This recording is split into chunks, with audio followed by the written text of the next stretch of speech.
Shalom, bersukacita dapat bertemu kembali dalam program yang sangat memberkati kita, yaitu Bible Study Online CK7. Hari ini kita akan melanjutkan pembahasan materi kita, saudara, dari 1 Samuel pasal yang ke-17.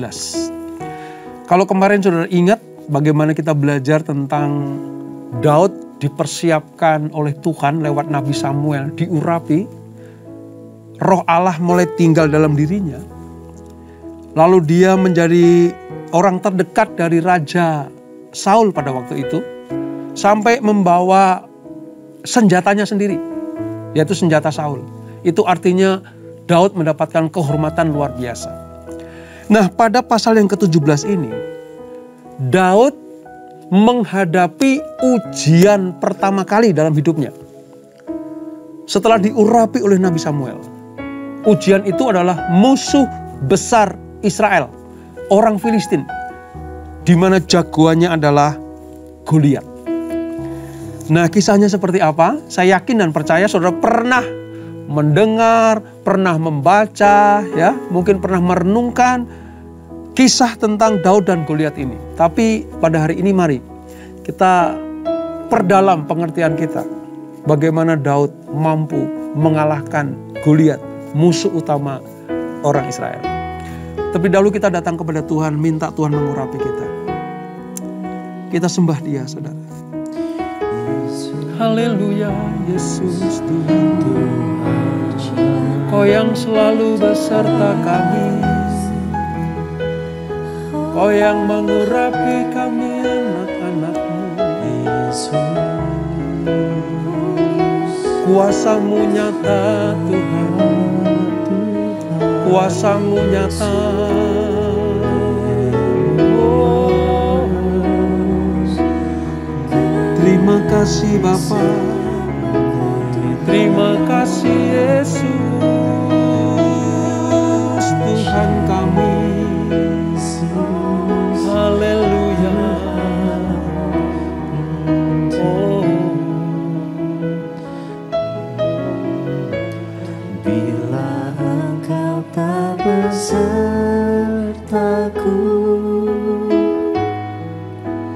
ku tak mau berjalan.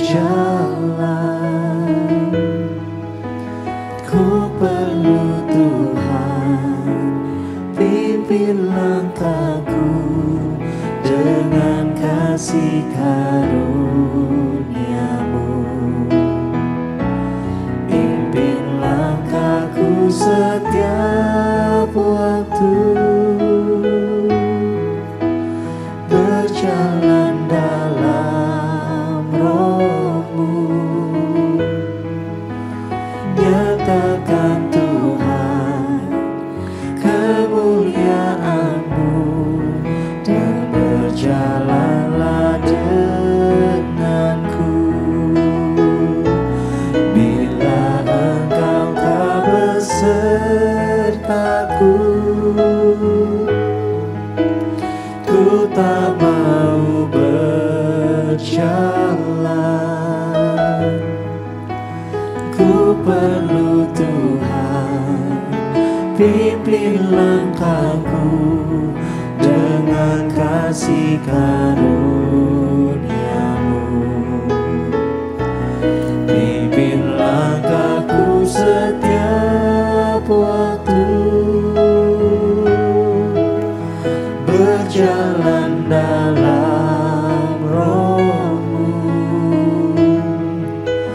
Nyatakan Tuhan kemuliaan-Mu, dan berjalanlah denganku. Bila Engkau tak besertaku,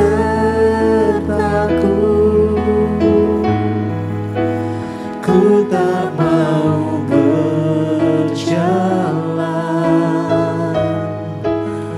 Ku perlu Tuhan, pimpin langkahku dengan kasih karunia-Mu.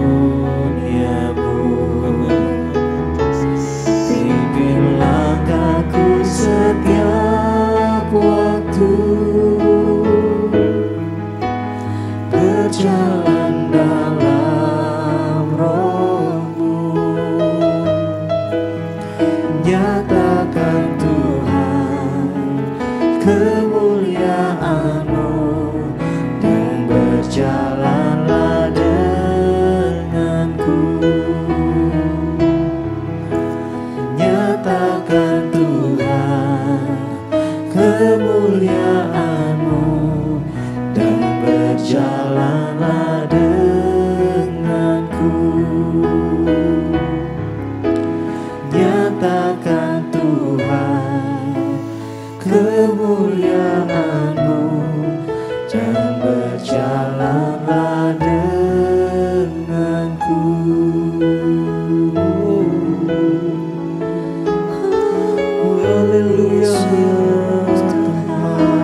akan pernah takut, sebab kuasa-Mu nyata Tuhan. Kuasa-Mu nyata Tuhan. Kuasa-Mu nyata Tuhan.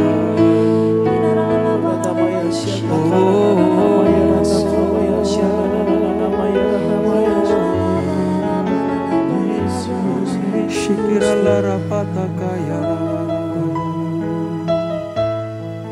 Ku tidak takut,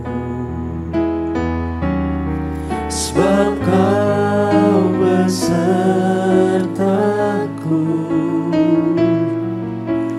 Ku tidak bimbang,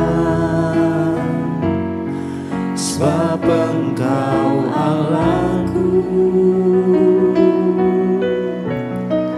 Engkau meneguhkanku,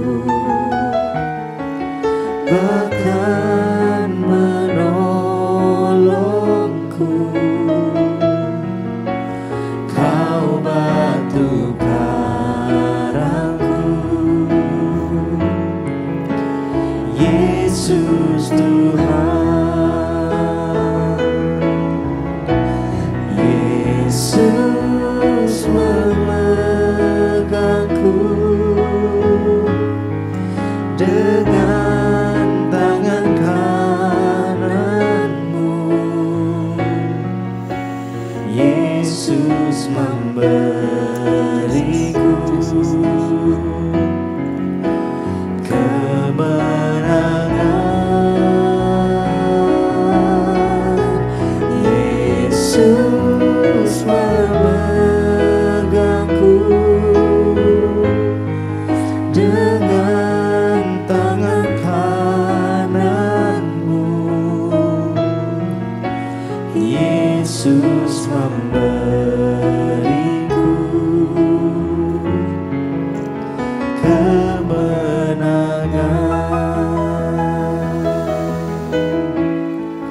Ku tidak takut, sebab Kau besertaku.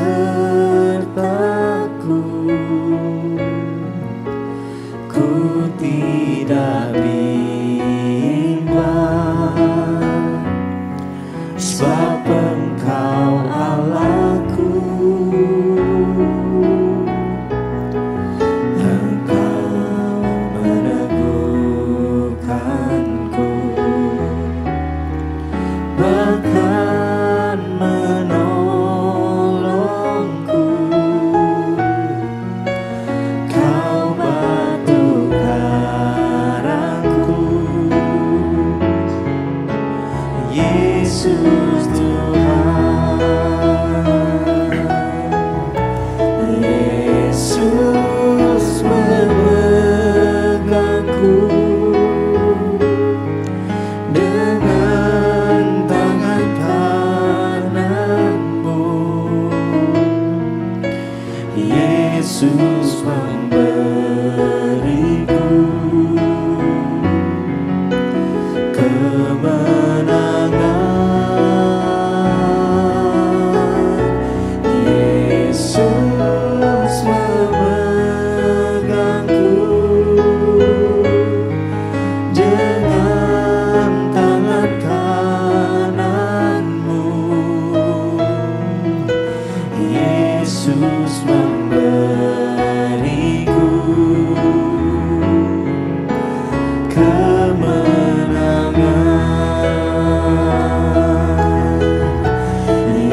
Yesus memberiku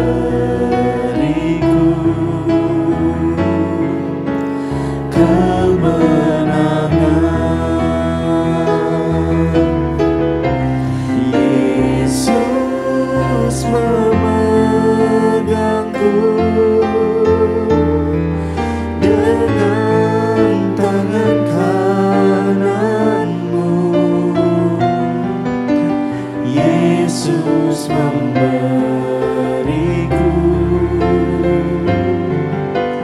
kemenangan. Yesus memegangku dengan tangan kananmu. Yesus memberiku kemenangan.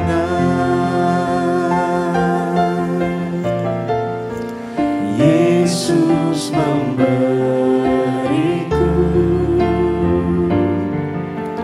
kemenangan.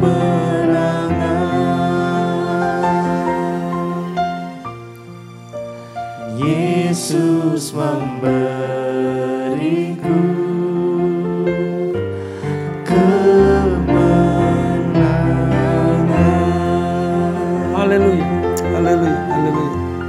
Benar Tuhan, ketika Engkau bersama dengan kami, ketika Tuhan ada di tengah-tengah kehidupan kami, ketika Engkau ada di dalam hidup kami, maka kemenangan demi kemenangan akan kami raih. Hanya bersama dengan Tuhan sajalah kami akan mendapatkan kemenangan-kemenangan. Dalam setiap permasalahan hidup kami, dalam setiap problem hidup kami, bersama dengan Tuhan kami cakap menanggung segala sesuatu. Dan hari ini kami akan melanjutkan pembelajaran kami. Kami akan melihat bagaimana kuasa Tuhan dalam diri seorang Daud begitu besar, mampu mengalahkan raksasa masalah itu, yaitu Goliat.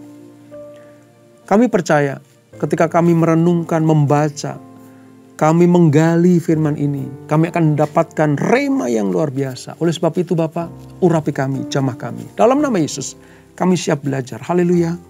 Amin. Mari kita membaca saudara dari 1 Samuel pasal yang ke-17. Ayat 1 sampai ayat yang ke-7 terlebih dahulu. Demikian firman Tuhan, Perjanjian Lama halaman sekitar 311. Goliat menantang tentara Israel.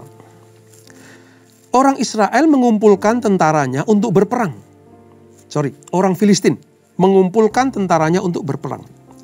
Mereka berkumpul di Soko yang di tanah Yehuda dan berkemah antara Soko dan Aseka di Efes Damim. Saul dan orang-orang Israel juga berkumpul dan berkemah di lembah Tarbantin. Mereka mengatur barisan perangnya berhadapan dengan orang Filistin. Orang Filistin itu berdiri di bukit sebelah sini dan orang Israel berdiri di bukit sebelah sana. Dan lembah ada di antara mereka. Lalu tampillah keluar seorang pendekar dari tentara orang Filistin, namanya Goliat. Dari Gat, tingginya 6 hasta sejengkal. Ketopong tembaga ada di kepalanya dan ia memakai baju zirah yang bersisik. Berat baju zirah ini 5.000 shikal tembaga. Dia memakai penutup kaki dari tembaga dan di bahunya ia memanggul lembing tembaga. Gagang tombaknya seperti pesa tukang tenun dan mata tombaknya itu 600 shikal besi beratnya. Dan seorang pembawa perisai berjalan di depannya. Nah, pada pasal ini saudara, kita akan melihat bagaimana Israel itu gemetar karena musuh bebuyutannya yaitu Filistin. Itu berkemah berhadapan-hadapan dengan orang Israel.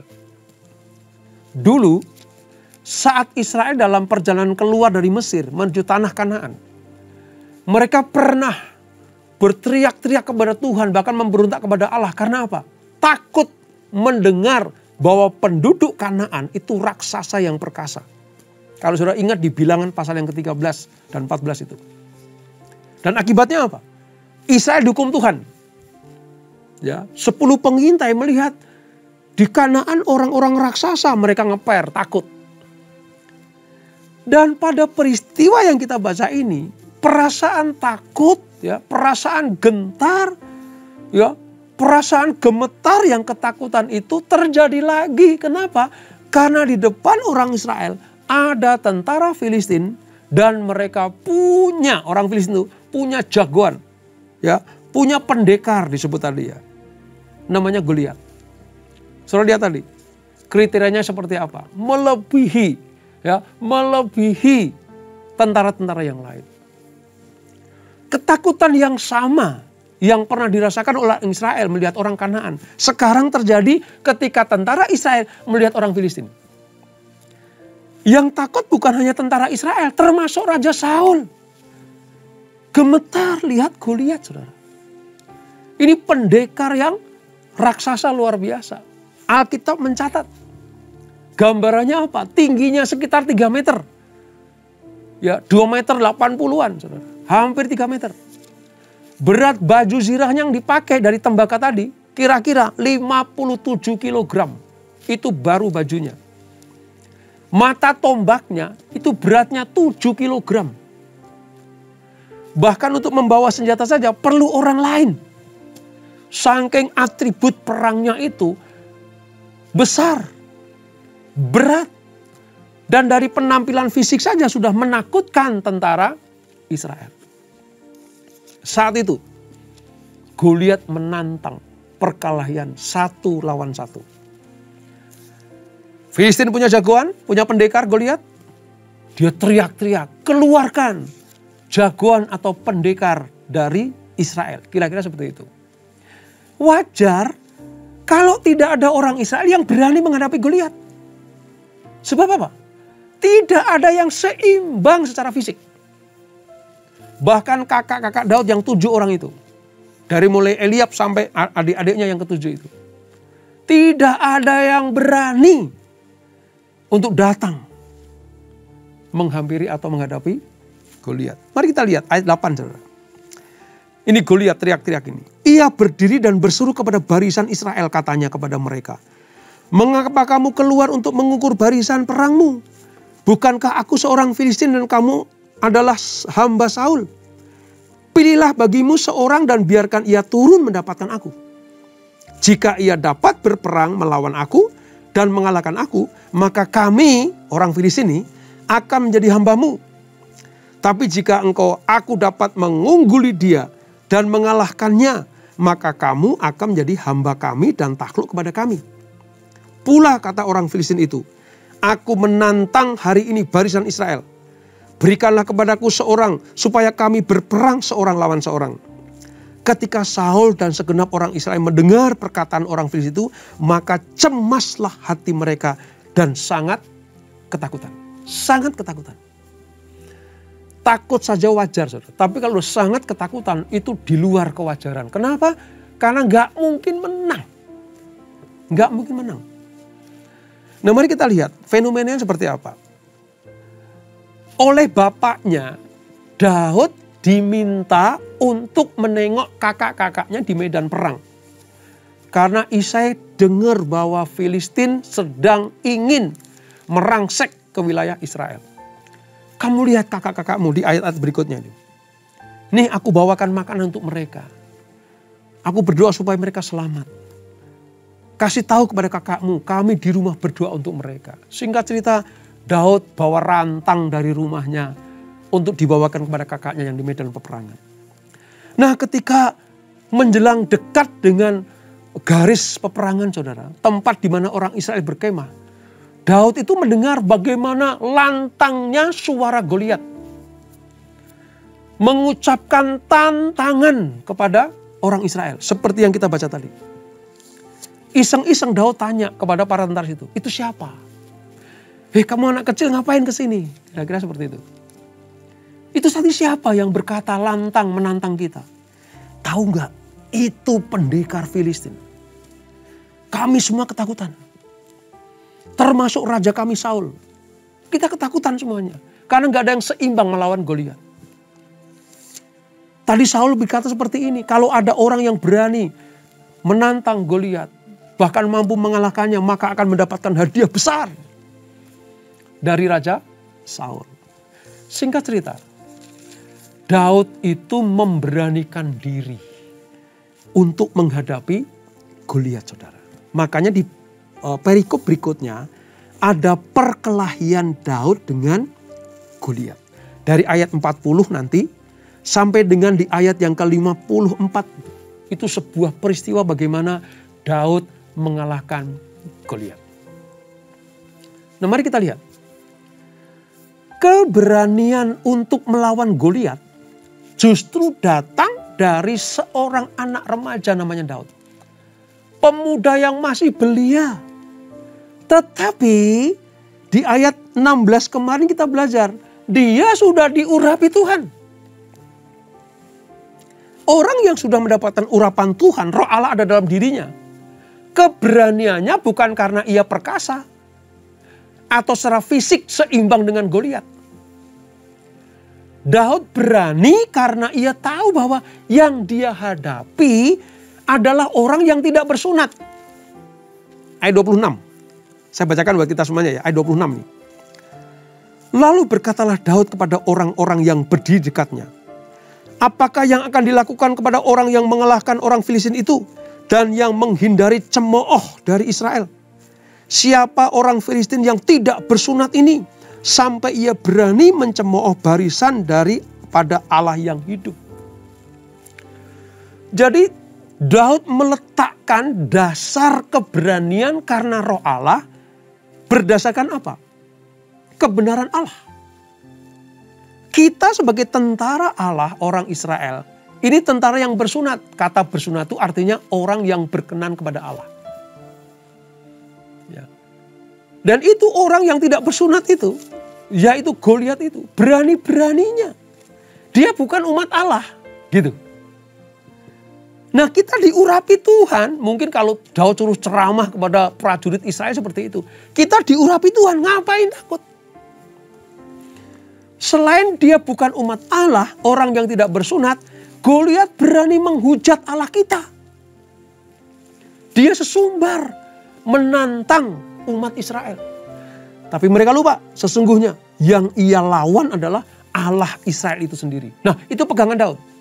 Makanya, walaupun secara perbandingan fisik tidak seimbang, tapi yang membuat Daud berani karena Allah ada di pihak dia. Dia mengingatkan orang Israel, kita ini orang pilihan Tuhan. Umat Allah disebut orang yang bersunat. Kenapa takut menghadapi tantangan orang yang tidak bersunat itu? Dan dia menghujat Allah. Makanya dia berani untuk melawan. Kadang saat menghadapi musuh yang berat, ya, orang berkata, siapa yang berani melawan Goliat? Gitu. Siapa yang berani melawan sakit penyakit yang berat ini? Siapa yang sanggup melawan penyakit yang kronis ini? Kadang seperti itu. Harusnya kita punya iman seperti Daud. Siapa yang berani melawan Allah? Gitu. Artinya segala sakit penyakit, segala problem hidup, musuh kita yang besar sekalipun, selama Allah ada dalam hidup kita, yang dilawan musuh kita itu Allah, bukan kita. Ini pengertian yang Daud tanamkan dalam dirinya dan bagi orang Israel pada waktu itu. Saudara tahu, setelah Allah memilih Daud menjadi pengganti Saul, sebenarnya tekanan Saul makin tinggi, saudara. Makin berat. Karena apa? Filistin menyerang. Saul punya pemikiran begini.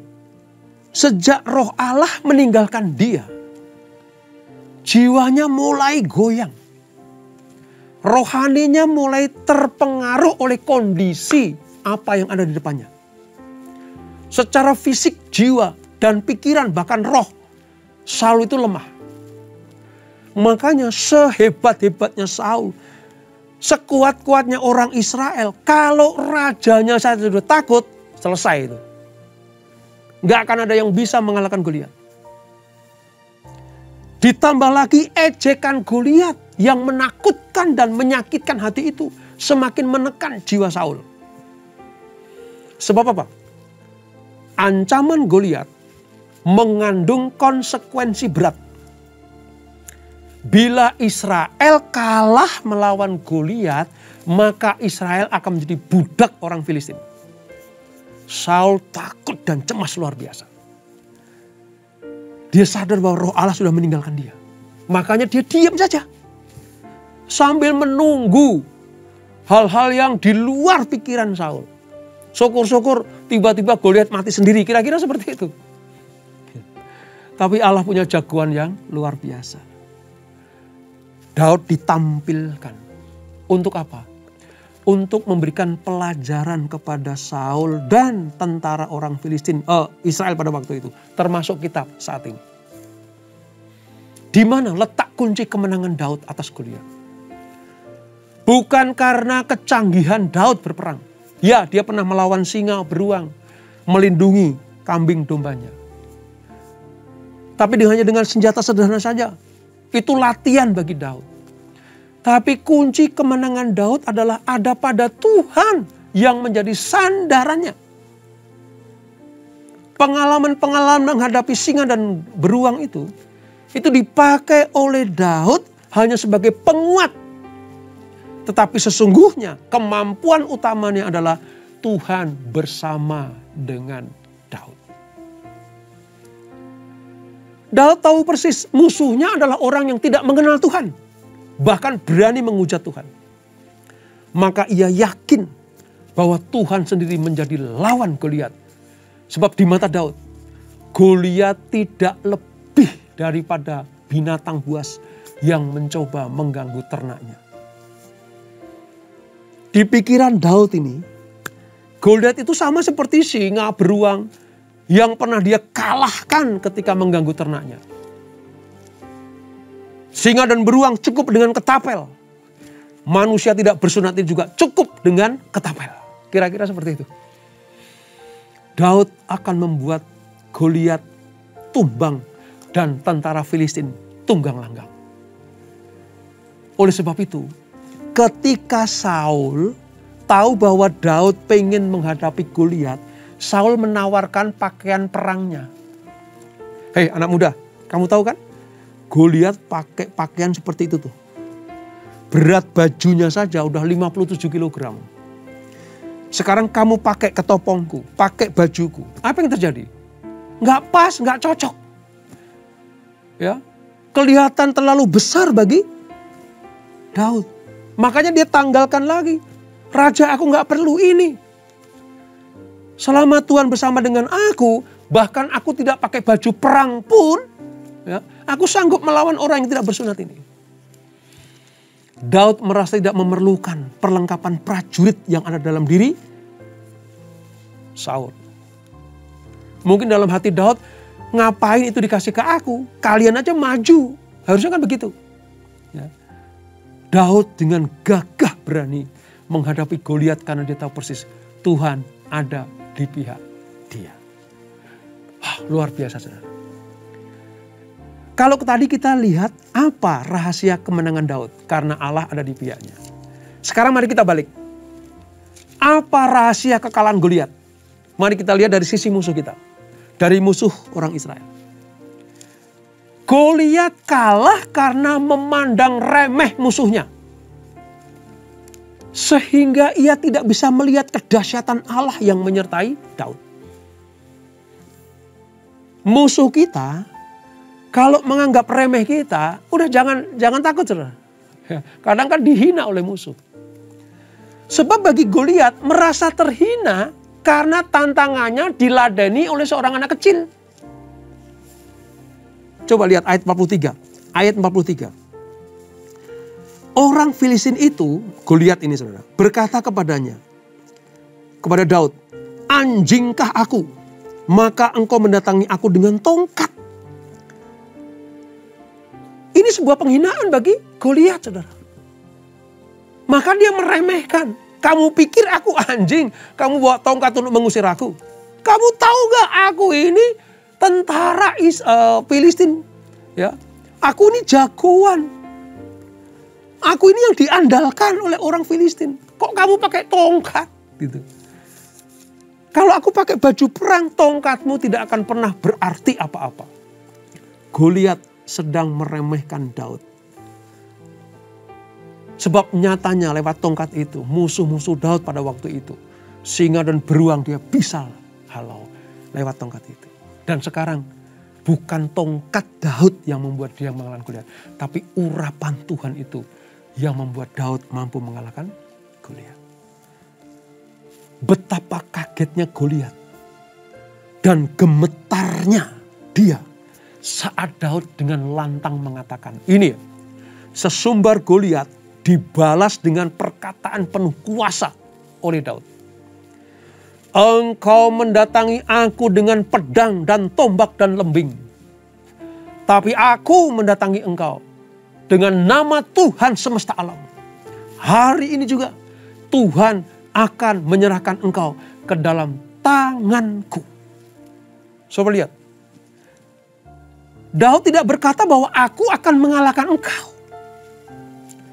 Tapi aku akan mendatangi engkau dengan nama Tuhan. Demi mendengar nama Tuhan itulah maka Goliat kaget luar biasa. Secara psikologis Goliat sudah kalah, saudara. Sebab apa? Yang dihadapi bukan anak kecil lagi. Tapi yang dihadapi adalah Tuhannya anak kecil itu. Tuhannya seluruh tentara Israel. Makanya hanya dengan alat kecil, ketapel, diumban batu itu dilemparkan atau dilesatkan sampai kena jidat atau dahinya Goliat dan tumbang. Roboh dan tewas. Mari kita lihat di ayat 49. Ayat 49. Lalu Daud memasukkan tangannya ke dalam kantungnya. Diambilnya sebuah batu dari dalamnya. Diumbannya.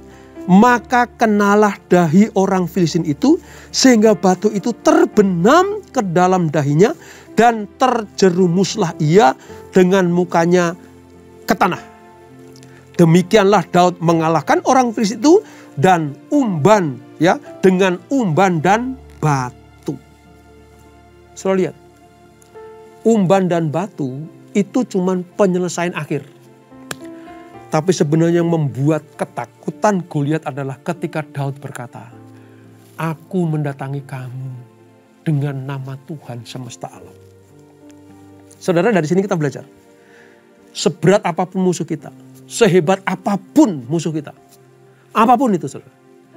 Kalau kita berkata kepada musuh kita, aku datangi engkau dalam nama Tuhan semesta alam. Hari ini juga Tuhan akan menyerahkan engkau ke dalam tanganku. Artinya aku mengalahkan engkau demi nama Tuhan. Saudara tahu gak? Iblis gemetar. Iblis gemetar. Nah itu yang tidak dimiliki Israel dengan pasukannya. Saul dan tentaranya. Keberanian ilahi seperti ini. Pelajaran buat kita semuanya. Kita ini anak perjanjian. Disebut di dalam Alkitab orang yang bersunat. Artinya anak perjanjian. Sunat itu lambang perjanjian. Nah yang menantang kita itu iblis. Kuasa kegelapan dengan ketakutan, was-was, ya kan, kekhawatiran. Besok makan apa, masa depanku seperti apa. Itu kan menggerogoti. Sehingga kita keder, takut. Kita harus sadar seperti Daud. Dengan cara gimana? Hei musuhku, engkau sudah dikalahkan oleh Tuhan Yesus 2000 tahun yang lalu. Aku sebagai anak perjanjian, aku kalahkan engkau dengan kuasa nama Tuhan semesta alam itu. Hari ini juga, engkau harus keluar dari hidupku. Hei kekhawatiran, keluar dari hidupku. Hei sakit penyakit, keluar dari tubuhku. Itu cara Daud mendemonstrasikan kuasa Allah. Oleh sebab itu, sekalipun ya, kita dianggap remeh oleh musuh kita. Mungkin kita dianggap kecil. Mungkin iman kita tidak seberapa kecil, iman sebesar biji sawi. Asalkan iman ini ditujukan kepada Tuhan. yang maha besar itu. Maka sebesar apapun masalah kita, sanggup kita hadapi. Kita mampu mengatasi masalah karena Tuhan. Dan ingat selalu, bahwa Allah lah yang memberikan kemenangan itu. Sebelum saya tutup, dari cara pikir dan pandangan Daud, saudara, musuh yang semakin besar itu justru kesempatan untuk membidik lewat ketapelnya itu semakin besar kemungkinannya kena. Ini cara pandang Daud. Ya memang tidak ditulis Alkitab, saudara, tapi mari kita lihat itu. Semakin besar musuhnya, probabilitas, artinya kesempatan untuk bisa kena umban Daud itu semakin besar. Makanya kalau punya masalah besar, kita punya senjata. Dan semakin besar kemungkinan, dan kita yakin bahwa musuh akan mati karena lewat umban doa kita. Lewat kuasa doa yang kita lepaskan. Semakin besar musuhnya, maka kesempatan kena itu semakin besar juga. Ibaratnya gini, kalau semakin musuhnya kecil, kalau diumban kan semakin susah. Tapi justru semakin besar musuh, kemungkinan kena itu besar sekali. Apalagi kalau diurapi Tuhan. Oleh sebab itu, jangan takut dengan masalah yang besar. Bersama dengan Tuhan, kita cakap menanggung segala sesuatu. Dan itulah 1 Samuel pasal yang ke-17. Kita berdoa. Bapa, terima kasih untuk anugerah-Mu. Kami belajar kisah Daud mengalahkan Goliat. Secara fisik tidak seimbang. Secara fisik pasti Daud kalah. Bahkan tentara Israel pun takut gemetar. Tapi kami melihat bagaimana Daud berani menghadapi Goliat yang besar itu. Karena Daud yakin penuh di dalam dirinya ada Roh Allah. Itulah modal utama. Itulah senjata utama Daud. Mengalahkan musuh yang besar itu. Umban dari ketapelnya itu hanya penyelesaian akhir dari peperangannya. Tapi kemenangan sesungguhnya ketika Daud dengan lantang berkata, "Aku menghampiri engkau dalam nama Tuhan semesta alam." Musuh sebesar apapun, selengkap apapun senjatanya, akan takluk, tunduk, taat, kalah oleh kuasa Allah yang besar itu. Terima kasih Bapak, ini pelajaran buat kami semuanya. Kami tidak perlu takut menghadapi pun juga. Bersama dengan Tuhan, kami mampu mengatasi masalah kami. Yang dibutuhkan iman. Dan ketika kami belajar firman ini, kami semakin mengerti firman-Mu. Iman timbul dari pendengaran akan firman Allah. Berkati anak-anak-Mu, berkati kami semuanya. Berkati keluarga demi keluarga. Apapun masalah mereka sekarang ini, diberkati Tuhan dan diurapi Tuhan. Sebelum kami berpisah, kami siapkan hati kami terima berkat yang daripada-Mu. Kekasih-kasih Kristus arahkan hatimu kepada Tuhan. Terimalah berkat kasih anugerah dari Allah Bapa yang berlimpah-limpah. Di dalam anaknya yang tua Tuhan Yesus Kristus. Dan persekutuan yang manis dalam Roh Kudus menyertai kita semuanya. Mulai saat ini sampai Maranatha. Tuhan Yesus datang yang kedua kali menjemput kita semuanya. Bertemu di awan-awan yang permai. Menikmati kemuliaan kekal. Sampai selama-lamanya. Yang diberkati. Sama-sama kita katakan. Amin. Amin. Amin.